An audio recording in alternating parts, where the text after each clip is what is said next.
Olá, sejam todos bem-vindos.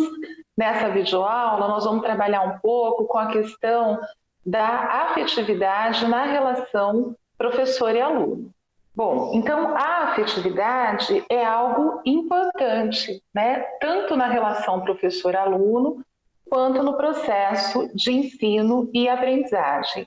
A psicologia, e mais especificamente a psicologia da educação, né, que é a nossa disciplina, ela se interessa muito por esse fenômeno, né, e como que ele vai estar presente nessas relações, né, professor-aluno e na relação de processo e de ensino-aprendizagem. O nosso texto base é o mesmo texto base da videoaula passada, né, ainda sobre Vallon, só que aqui a gente vai trabalhar com as questões voltadas à afetividade mais especificamente, tá?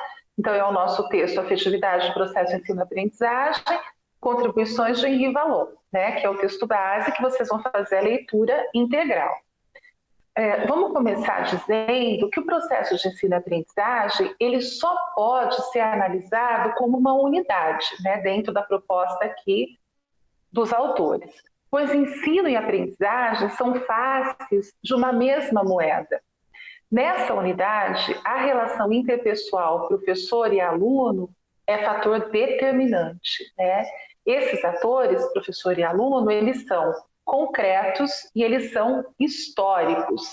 Portanto, eles trazem para essa relação a bagagem, toda a bagagem, né, que o meio lhes ofereceu até então, né?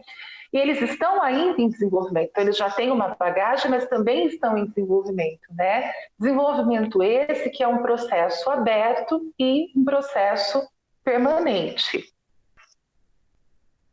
O processo de ensino-aprendizagem, nesse sentido, é o recurso fundamental do professor, né? Então, é o que ele tem para trabalhar.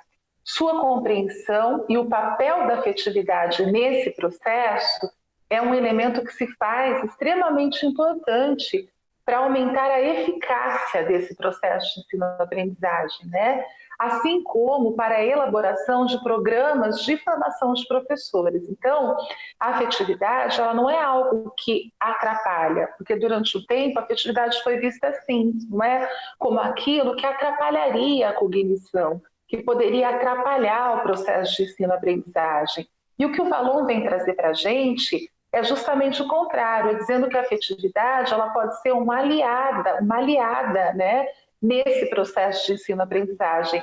A gente precisa reconhecer, né, como que a afetividade se desenvolve e como que nós podemos utilizar a afetividade como um aliado durante todo esse processo, né? O processo de ensino-aprendizagem que, obviamente, envolve a relação professor e aluno, né? Vamos ver como é que fica essa proposta, né, no nosso texto e para as autoras, né?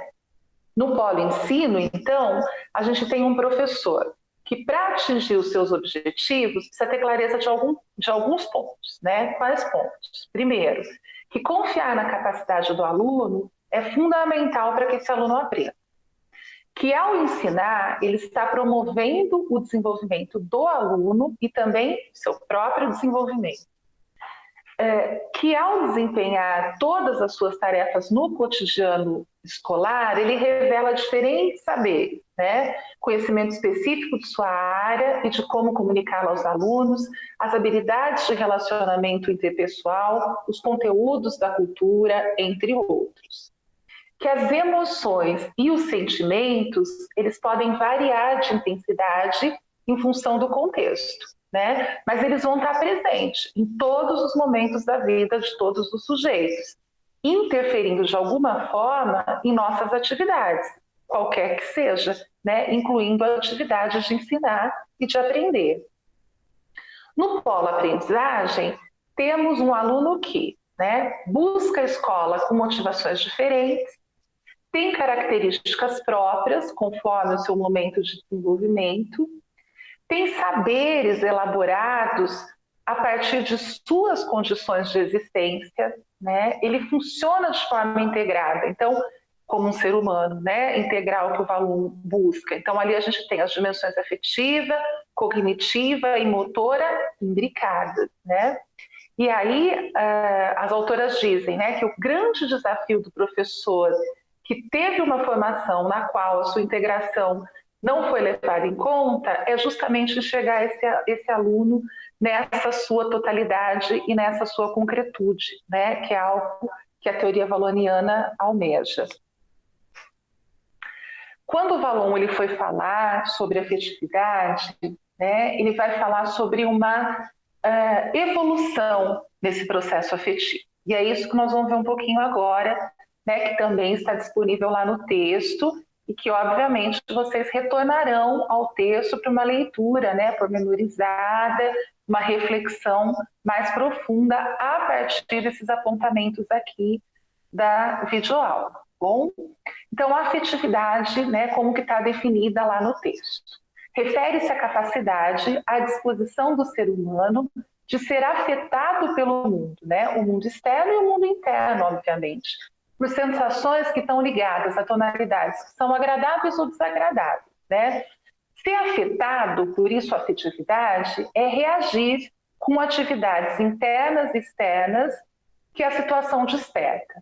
A teoria, né, valoniana, ela vai apontar 3 momentos marcantes e sucessivos no que chama de evolução da afetividade, né? A emoção, o sentimento e a paixão. Os 3 vão resultar de fatores tanto orgânico quanto social, e a gente sabe que o orgânico e o social estão intimamente relacionados e imbricados aqui dentro da teoria valoniana, mas correspondem a configurações diferentes, ok? Na emoção, vai haver o predomínio da ativação fisiológica. No sentimento, a gente tem a ativação representacional. E na paixão, a gente tem a ativação do autocontrole. Vejamos. A emoção. A emoção é a exteriorização da afetividade, ou seja, né, é uma expressão corporal e motora. Ela tem um poder plástico, expressivo e contagioso. Ela é o primeiro recurso de ligação entre orgânico e social e estabelece os primeiros laços com o mundo humano e, através dele, com o mundo físico, né? Então, a emoção é quando a nossa afetividade ela é exteriorizada e eu posso ver que ela está acontecendo. Okay? A emoção, normalmente, ela vem acompanhada de alguma mudança física mesmo, né? Fisiológica.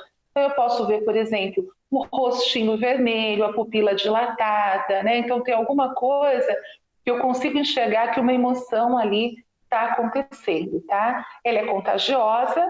Quem já trabalhou com criança sabe que, por exemplo, no berçário, é muito comum uma criança começar a chorar e daqui a pouco todas estarem chorando, né? Porque essa emoção, de alguma forma, ela contagia, e mesmo nós adultos somos muitas vezes contagiados pela emoção do outro, não é? Então a emoção, ela aparece desde o início da vida, ali a partir dos primeiros espasmos do recém-nascido, né? Então a gente diz que esses não são apenas um ato muscular, né, de contração dos aparelhos musculares e viscerais, mas existe ali um bem-estar e um mal-estar, tanto no espasmo como na sua dissolução. Então já tem, né, uma tensão que é provocada pela energia retida e pela energia acumulada, né? E aí é que a gente tem o riso, o choro, o soluço, né? Que vão estar aliviando a tensão desses músculos. Então a gente já tem aí as primeiras expressões dessa emoção. A emoção, né, para o Vallon, é aquilo que oferece ao ser humano rapidez às respostas de fugir ou de atacar, né? Fugir ou lutar, em que não há tempo muito para ficar deliberando, né? Então a emoção é que ela dá essa resposta rápida que às vezes eu preciso. Então ela me ajuda a suscitar alguns reflexos condicionados. Então eu estou andando e vejo um tigre na minha frente, né? Ao invés de eu parar e fazer um cálculo matemático de quanto tempo vai demorar para o tigre se deslocar até mim, já que ele tem 4 patas, e quanto tempo vai demorar para eu correr até um lugar seguro, já que eu tenho 2 pernas, né? Enquanto eu faço esses cálculos mentais, o tigre me ataca, não é? Então, a emoção, ela diz, olha, né, sai correndo, né? Nesse caso, já que a gente sabe que não dá para para lutar com o tigre, né? Então a emoção ela dá rapidez a essa resposta de fugir ou lutar. A emoção é uma forma concreta também de participação mútua, né? Então o Valon vai trazer que é uma forma primitiva de comunhão, que está representada nos ritos coletivos, né? Que vão fundir as relações interindividuais, que vão fundir os indivíduos e as circunstâncias exteriores, né? E é também, obviamente, um instrumento de sociabilidade que une os indivíduos entre si. Tá? Então, a emoção é expressiva, né? O sentimento. Dentro dessa evolução, então, que o Valon propõe, aí a gente tem o sentimento que vai corresponder à expressão representacional da afetividade. Então, aqui, nós não vamos ter reação instantânea, né, e direta como na emoção, porque aqui é mais representacional, eu já sei falar sobre, eu posso falar sobre, né, representar aquilo que estou sentindo. Opõe-se ao arrebatamento, né, que é uma emoção autêntica, tenta reprimir essa emoção, impondo alguns controles, né, e obstáculos para quebrar a potência dessa emoção. Então, os sentimentos eles podem ser expressos pela mímica, pela linguagem, né? E aí a gente vai poder multiplicar as tonalidades, cumplicidades tácitas, subentendidas, a gente vai poder falar sobre aquilo que está sentindo, né?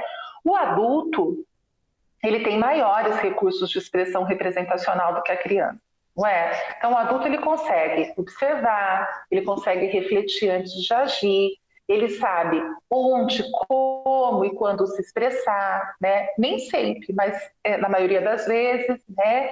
O adulto consegue traduzir intelectualmente os seus motivos, as suas circunstâncias e, portanto, ele faz mais uso, né, dessa possibilidade representacional. Então, ele vai mostrar a sua afetividade mas mais pela questão representacional do sentimento, mas em alguns momentos é claro que a emoção também vai estar presente, ok?